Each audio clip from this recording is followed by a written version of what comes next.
G'day humans, Chris Stead here.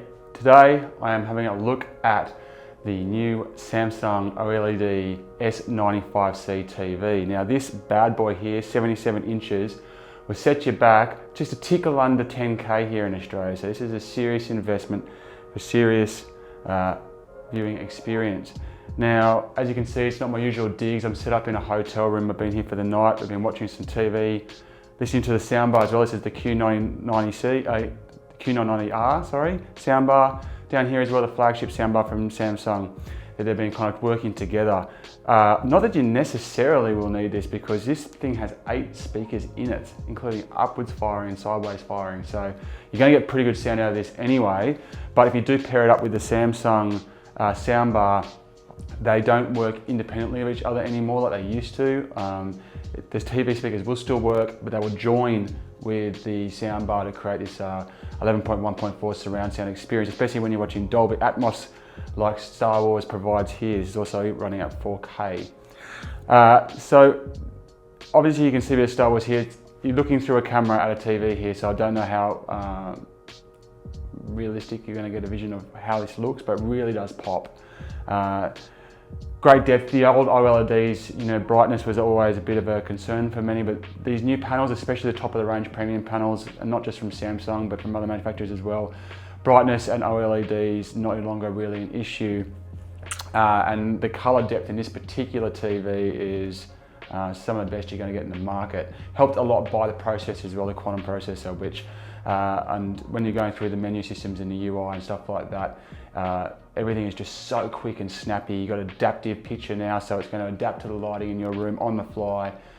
So I guess if you're watching an epic 3-hour movie and the sunlight change, then the screen theory should change with it as well. The sound also now does a similar thing. Sonos had that kind of the true play thing that it did, where it kind of had this technology which would bounce off all the walls and objects in the room and change the way that the sound behaved. Is now across a couple of products, including the Samsung range as well. Now, if you come and have a look, if you just bring over here and have a look at the side of the TV, you'll see the unbelievable slim profile here. So you look right down the edge, you'll see, I think it's 11 millimeters they're talking, and completely flat. You'll also be interested to see there's just one cable coming out of these things now. Quite a stand on it, but that makes sense considering the size of the TV. But just the one cable, and this comes down here to the One Connect box. Now I've seen other manufacturers starting to do this as well. So instead of having like the usual situation where this would be mounted on the wall and you'd have 1,000 cables running up the back of it, not 1,000, but you know what I mean, that kind of appearance, what they're trying to get back down to now is just this singular box which is connected. But you can see here it's got this, which is effectively a display port, I guess, running through to the TV, and 2 HDMI cables, which there's an Xbox down here as well. It's even got any old antenna cables. Quite a heavy box actually, and quite big. So they're taking this stuff out of the panels and putting it in here. So you've got a thinner display.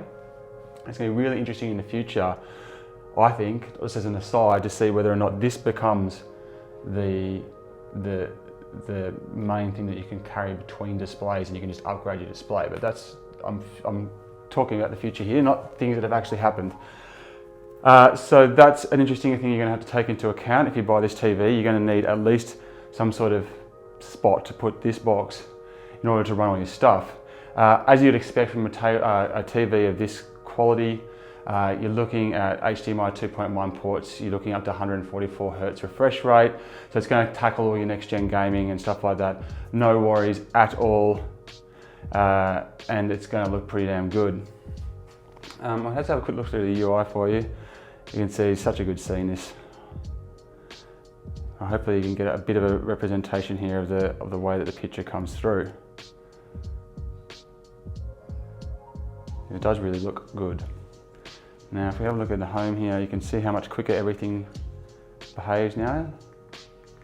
The last Samsung TV I used, it's been a couple of years actually, the UI was a pain in the butt, but this is a lot fresher, a lot faster, a lot snappier, behaves a lot better.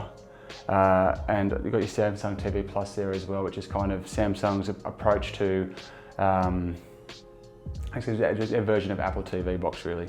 So it's a hub where you can kind of access through all of your stuff. And you'll notice here Xbox, so the Xbox streaming and all the apps that you could dream of. You're not going to run out of content anytime soon. I'll show you the remote as well, because that's kind of a fair bit different. I've noticed this is exactly the same remote that they provided for OLED monitors that I've been reviewing from Samsung. So a lot slimline, a lot less options on there, so it's a lot easier to control and everything. You're going to be using your main menu for a lot of that stuff now anyway. Very, very light, not chunky. Now, mean remotes and cracks in couches and kids, I'm not a big fan of small remotes because they just get lost too easily. This one isn't as bad as the Apple TV box remote, which is just so slim and refined that it just disappears into every crack and crevice. This one's a little bit chunkier and not quite as slippery, so I'm hoping it does a better job of not getting lost. So this is pretty much all I've got to say for now on this particular TV. You know, this experience has just been one night with the television. So we watched a couple of movies, a couple of documentaries, flicked through a couple of the services to see how things behaved and reacted. Definitely not as in depth enough that I'd say this is a full review of the TV, but as a first impressions experience, really impressed by the display, really impressed by the speed, really impressed by the sound. And I'd like to spend more time with it.